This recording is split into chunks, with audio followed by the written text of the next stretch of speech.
Welcome back to Kuma English Listening Hub. Today's episode is about a movement that looks small at first glance, but it's quietly changing how people think about objects, waste, and independence. Repair cafes. Imagine a Saturday afternoon in a library, community center, or even a church hall. Instead of a book sale or a bingo night, you see tables covered with screwdrivers, sewing kits, multimeters, and boxes of spare parts. People arrive holding ordinary items: a toaster that won't heat, a lamp that flickers, headphones with a loose wire, a jacket with a broken zipper, or a beloved radio that suddenly went silent. They take a seat, and volunteers, often retired engineers, hobbyists, tailors, cyclists, and curious tinkerers, begin to diagnose the problem with them. The key phrase there is "with them." The point is not to hand your broken thing to a mysterious technician and come back later. The goal is to repair together. You learn, you watch, you ask questions, and you leave with not only a working object, but also a bit more confidence. In some repair cafes, you'll also find a small tool library where you can borrow equipment you rarely need, like a drill, a heat gun, or a soldering iron. So why are repair cafes spreading across so many countries? Part of the answer is emotional. Many people feel a strange sadness when they throw something away that could, in theory, be fixed. Sometimes it isn't even about money. It's about the frustration of living in a world where things seem designed to become useless quickly, and where we're trained to replace rather than repair. But the movement is also deeply practical. Repair cafes tackle a very modern problem: planned obsolescence and repair restrictions. Planned obsolescence means products are intentionally designed to have a limited lifespan or to become outdated quickly. It can be subtle. A battery is glued in, so you cannot replace it. A plastic clip breaks easily and cannot be purchased separately. A device uses a special screw head you don't own. Or software updates slow down older models. Then there are repair restrictions. Some manufacturers limit access to spare parts, manuals, or diagnostic tools. They may require proprietary components or lock a device so that only authorized shops can fix it. The result is that even a minor problem turns into a major expense, or worse, a reason to buy something new. Repair cafes respond to this in a surprisingly powerful way by building local knowledge. They turn repair into a social activity, not a private struggle. And they remind people that many dead objects are only suffering from small, fixable issues. Let's talk about how a typical repair cafe works. Usually, you arrive, sign in, and describe the item and the problem. Someone might ask a few questions. When did it stop working? Did anything unusual happen before it failed? Did it fall? Was it exposed to water? They're gathering clues. Then comes the diagnosis. If it's a lamp, they might check the bulb, the plug, and the cable. If it's an appliance, they might look for a blown fuse, a loose connection, or a worn-out switch. For clothes, it could be a seam that needs reinforcement, or fabric that needs patching. For bicycles, it might be brake adjustment, a puncture, or a chain that skips. What's interesting is that the repair is often less dramatic than people expect. We imagine repairs as heroic acts requiring advanced expertise, but many problems have simple causes: dust, corrosion, vibration, loosening a screw, or a part that is slightly out of alignment. Repair Cafe also create a very specific learning environment. It's informal, but it's hands-on. You see the inside of your objects, which is rare in modern life. You realize that a lot of technology is not magic. It's systems and components working together. And when you understand the system, the fear disappears. Now, repair cafes are not just about individual objects. They connect to a much bigger idea: the right to repair. The right to repair is a policy movement that argues consumers should be able to fix the products they buy. That includes access to spare parts, repair manuals, diagnostic software, and tools at reasonable prices. It also includes design choices that don't deliberately block repairs. Supporters say the right to repair is about fairness and sustainability. If you bought it, you should control it. Critics often manufacturers argue that repairs can be unsafe, that intellectual property must be protected, or that unauthorized repairs could create security risks. The truth is complicated. Safety does matter. A poorly repaired battery can be dangerous. A badly fixed brake can cause accidents. But there's also a difference between sensible safety standards and unnecessary barriers. Repair cafes tend to be cautious. Many have rules. They won't repair certain high-risk items, they won't guarantee results, and they'll encourage professional help when needed. Let's look at the environmental angle because it's a major motivation. When we throw away electronics, we create e-waste. E-waste is one of the fastest-growing waste streams globally.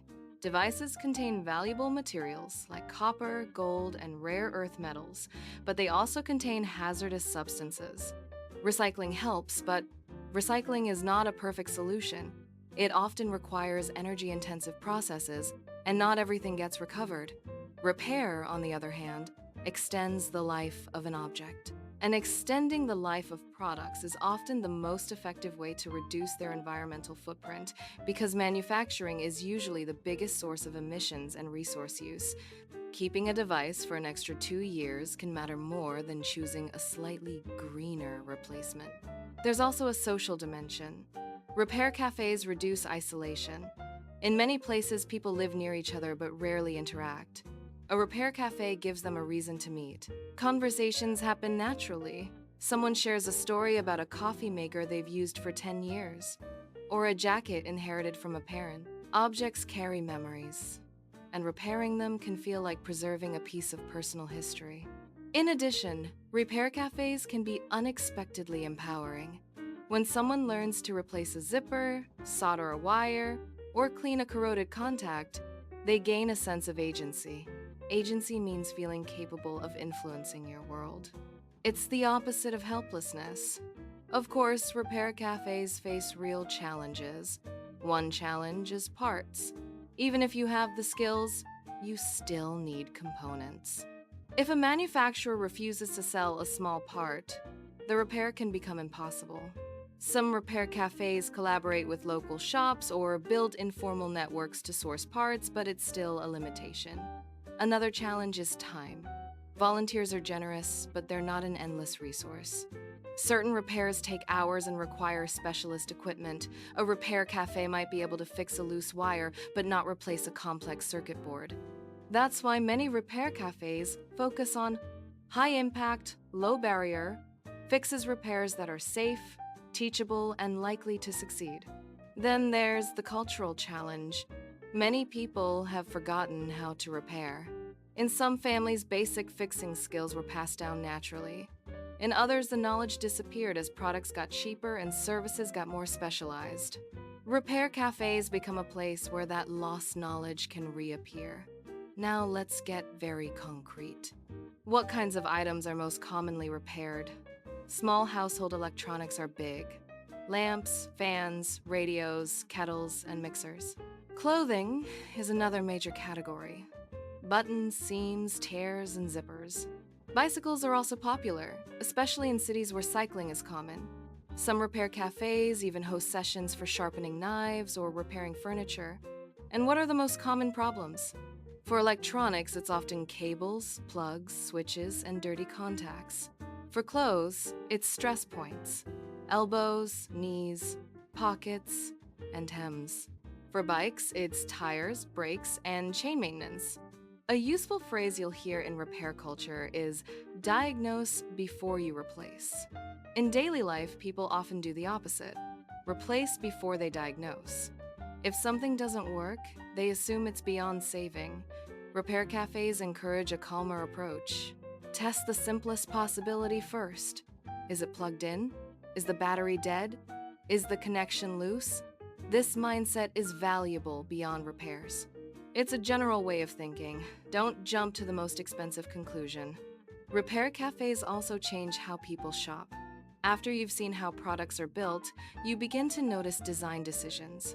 Is the casing easy to open? Are screws standard or unusual? Does the brand sell spare parts? Can the battery be replaced? Over time, some people choose products specifically because they're repairable. That is a quiet form of consumer pressure. So, what can you do if you want to experience this movement? First, search for a repair cafe or community fix-it event in your area. Many cities have them monthly. If there isn't one, look for a makerspace, a tool library, or a community workshop. These spaces often share a similar spirit. Second, bring something that is broken but not dangerous. A lamp that doesn't turn on is a good candidate. A torn backpack strap is another. If you bring an item, also bring any accessories: the charger, the cables, and the manual if you have it. The more information you provide, the easier diagnosis becomes. Third, come with curiosity rather than urgency. Repairs sometimes fail. Sometimes the item is truly beyond repair, or the needed part is unavailable. But even a failed repair can teach you how the item works and why it failed. Finally, if you have a skill sewing, basic electronics, bicycle maintenance, you can volunteer. Many repair cafes welcome people who are not experts but are willing to learn and help. The culture is collaborative. You don't have to be perfect, you have to be careful and honest. Before we finish, let's reflect on the deeper message. Repair cafes are not anti-technology. They're not nostalgic in a simplistic way. They're pro-competence. They argue that modern life shouldn't be a one-way relationship where companies create sealed objects and consumers simply buy and discard. In a sense, repair cafes are about dignity. Being able to fix something, even a small thing, restores a feeling of control. It's also about respect for materials, labor, and the environment. Every object has a hidden history: mined metals, manufactured plastics, transported parts, assembled components, and human time. Repairing is a way of saying, this still has value. So, next time something breaks, pause before you replace it. Ask, is this truly finished? Or is it just waiting for someone to look inside and understand it? Thanks for listening to Kuma English Listening Hub. If you enjoyed today's topic, try summarizing the main points out loud, and then pick one new phrase you heard and use it in your own sentence. See you in the next episode.